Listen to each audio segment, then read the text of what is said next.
आग्रह करूंगा कि अपना विचार रखेंगे। पूनम दीदी।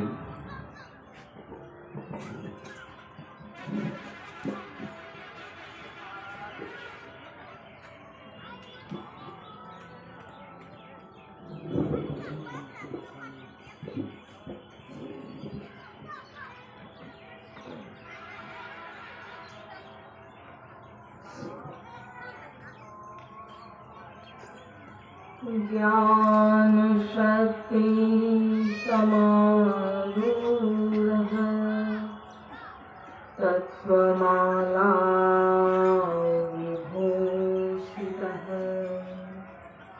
भुक्ति मुक्ति प्रदाता च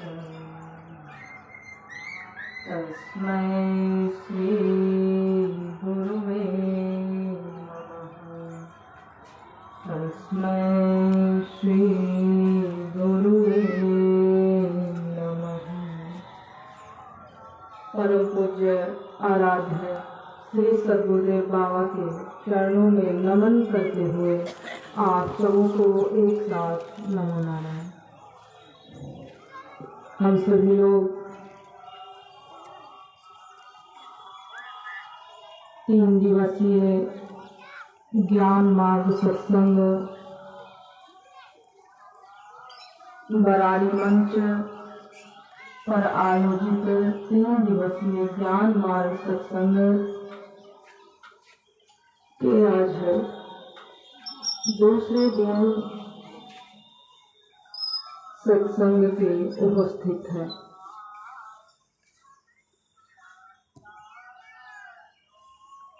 परम पूज्य प्रशांत गुरुदेव बाबा उपदेश में निर्देशित करते हैं, प्रकृति परिवर्तनशील है और चेतन गतिशील। प्रकृति परिवर्तनशील है और चेतन गतिशील। यह प्रथम उपदेश खंड का पहला उपदेश है।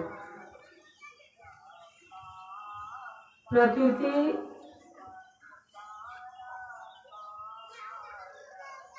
जड़ की सत्ता है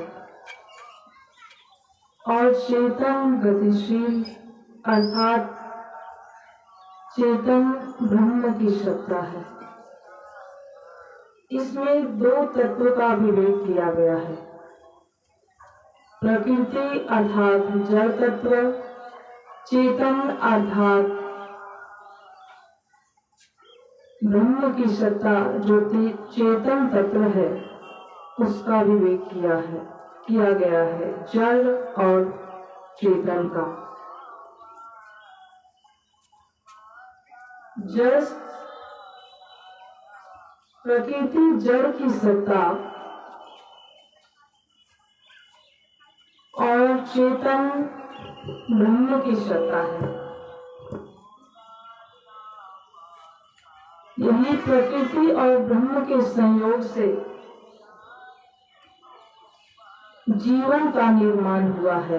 अर्थात इसे यह भी कह सकते हैं, जड़ और चेतन के संयोग से एक विलक्षण शक्ति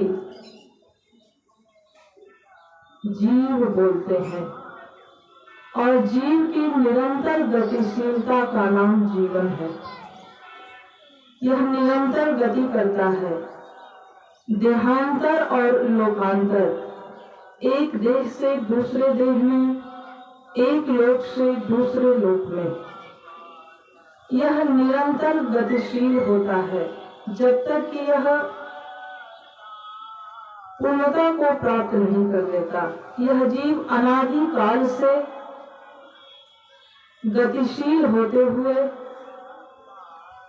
अपनी पूर्णता की ओर जब तक वह पूर्णत्व को प्राप्त नहीं कर लेता है, जीव का जो पूर्ण स्वरूप ईश्वर है, ब्रह्म है, जब तक अपने स्वरूप में वह अवस्थित नहीं हो जाता है, वह पूर्ण स्वरूप को प्राप्त नहीं कर लेता है, तब तक वह गतिशील होता है देहांतर और लोकांतर में। इसलिए परम पूज्य प्रशांत गुरुदेव बाबा कहते हैं कि प्रकृति परिवर्तनशील है, यह परिवर्तित होते रहता है। परिवर्तन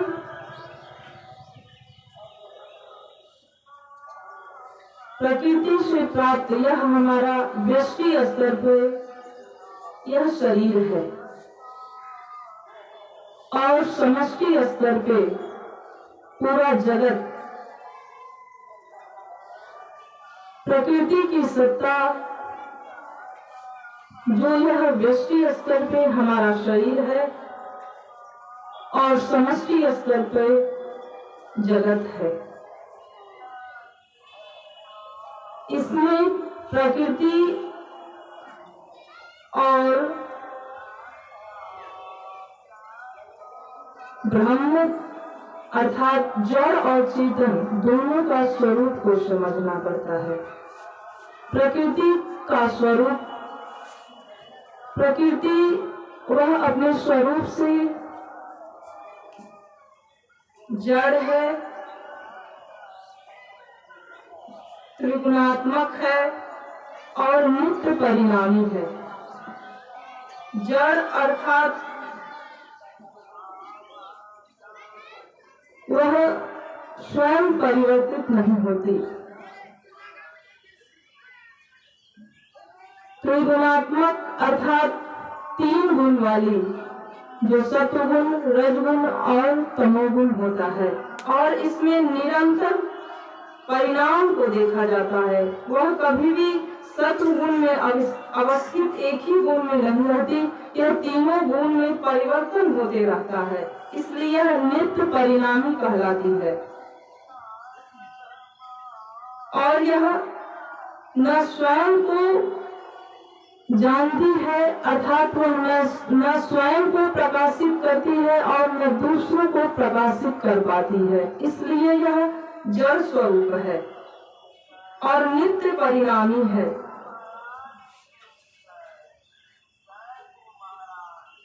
इसलिए प्रकृति परम पूज्य प्रशांत गुरुदेव बाबा उपदेश खंड 4 में निर्देशित करते हैं कि व्यंजन और स्वर, संख्या और समय क्रमशः प्रकृति और ब्रह्म है। जिस प्रकार से स्वर्ण वर्ण का उच्चारण, व्यंजन वर्ण का उच्चारण स्वर्ण वर्ण की सहायता से होती है, उसी प्रकार प्रकृति की सत्ता ब्रह्म पे आश्रित है। वेदांत दर्शन के अनुसार प्रकृति स्वतंत्र नहीं है, वह ब्रह्माश्रित माया है। ब्रह्माश्रित प्रकृति अस्ति अर्थात वो ब्रह्म पे आश्रित है। ब्रह्म पे आश्रित होकर के ही वह परिणमित होती है, इसलिए वह जड़ स्वरूप है। ब्रह्म की सत्ता पे अधिष्ठित होकर जड़ प्रकृति क्रियाशील होती है। अतः प्रकृति की परिवर्तनशीलता के सापेक्ष में चेतन की गतिशीलता मान्य है। प्रकृति की परिवर्तनशीलता के सापेक्ष में चेतन की गतिशीलता मान्य है। वह स्वयं प्रकाशित नहीं होती, न वो दूसरों को प्रकाशित करती है, इसलिए वह ब्रह्माश्रित अर्थात ब्रह्म पे अधिष्ठित होकर चेतित होती है। इस प्रकार से प्रकृति परिवर्तनशील है। यह व्यष्टि स्तर से जो हमारा यह शरीर है, इसी में यदि हम घटित करते हैं तो यह हम देख सकते हैं कि यह जो हमारा मानव का शरीर हमें प्राप्त है, इसमें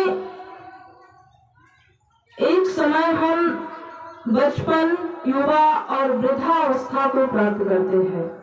यह तीनों अवस्थाओं से हम गुजरते हैं।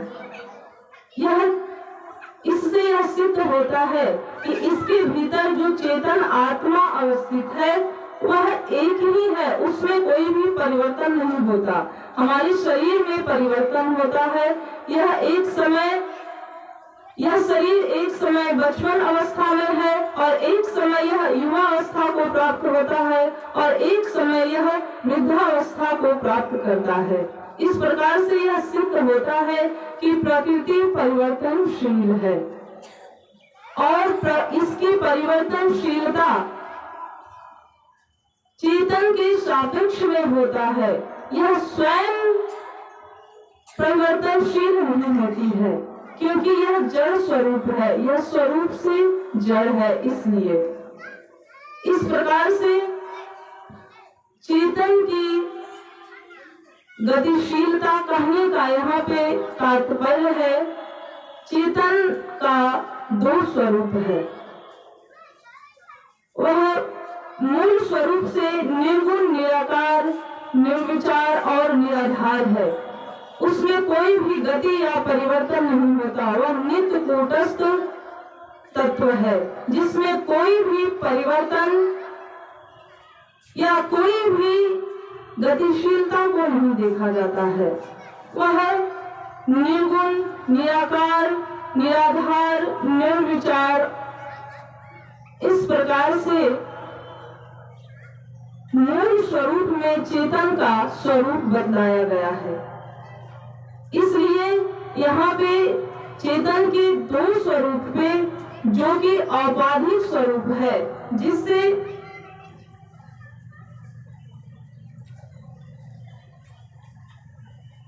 चेतन औपाधिक स्वरूप से उपाधि से युक्त होकर जब यह शरीर में चेतन आत्मा अवस्थित होता है तब इसकी उपाधि व्यष्टि स्तर पे शरीर होता है और यही ईश्वर का अंश हमारे भीतर अवस्थित होता है, तभी यह क्रियाशील होती है। यह शरीर के भीतर यदि चेतन आत्मा निकल जाता है तो यह शरीर का कोई भी मोल नहीं देता। इससे यह सिद्ध होता है कि हमारे भीतर जो चेतन आत्मा है उसी से चेतित होकर यह प्रकृति परिवर्तनशीलता को प्राप्त होती है और चेतन मूल स्वरूप से वह नित्य कूटस्थ तत्व है। उसमें कोई भी परिवर्तन या गति नहीं होता है। वह चेतन का दो स्वरूप, जो पहला स्वरूप है वह मूल स्वरूप से निर्गुण, निराकार, निराधार और निर्विचार है और नित्य कूटस्थ है, उसमें कोई भी परिवर्तन नहीं होता। और दूसरा औपाधिक स्वरूप, जो कि उपाधि से युक्त होकर व्यष्टि स्तर पे यह शरीर और समष्टि स्तर पे यह जगत है। व्यष्टि स्तर पे यह शरीर है और समष्टि स्तर पे ईश्वर इसके नियामक होते हैं। व्यष्टि स्तर पे यह लोक, लोकांतर और देह, एक देह से दूसरे देह में अनादिकाल से यह गति करते हुए जब तक यह पूर्णता को नहीं प्राप्त कर लेता है तब तक यह जीव निरंतर गति करते रहता है, देह देहांतर और लोक लोकांतर में। इस प्रकार से व्यष्टि स्तर पे यह शरीर और समष्टि स्तर पे ईश्वर, जो कि सृष्टि, स्थिति और संहार के नियामक होते हैं, ईश्वर के स्वरूप में यह प्रकृति इनके अधीन होती है, न कि यह प्रकृति के अधीन होता है, ईश्वर के अधीन प्रकृति होती है। इस प्रकार से समष्टि स्तर पे ईश्वर जगत का निर्माण करते हैं और यह जगत, जो कि सृष्टि, स्थिति और संहृति के रूप में ईश्वर नियामक के रूप में होते हैं और जीव अपने नियामक ईश्वर, जो कि वह सीमित दायरे में, जीव एक सीमित दायरे में होता है, जीव प्रकृति के अधीन होता है, लेकिन जो ईश्वर होते हैं प्रकृति उसके अधीन होती है, ईश्वर के अधीन होती है। इस प्रकार से समष्टि स्तर पे ईश्वर का जो यहाँ पे गतिशीलता उनका देखा गया है। इसीलिए परम पूज्य गुरुदेव बाबा कहते हैं कि प्रकृति परिवर्तनशील है और चेतन गतिशील। चेतन गतिशील कहने का यहाँ पे तात्पर्य है समष्टि स्तर पे जगत और व्यष्टि स्तर पे यह शरीर को हम देख सकते हैं। इस प्रकार से प्रकृति परिवर्तनशील है और चेतन गतिशील। इस उद्देश्य पे हम कुछ बिंदु पे विचार किए। इन शब्दों के साथ अपनी वाणी को यहीं पे विराम देती हूँ। श्री सद्गुरुदेव बाबा के चरणों में नमन करते हुए आप सबों को एक साथ नमो नारायण।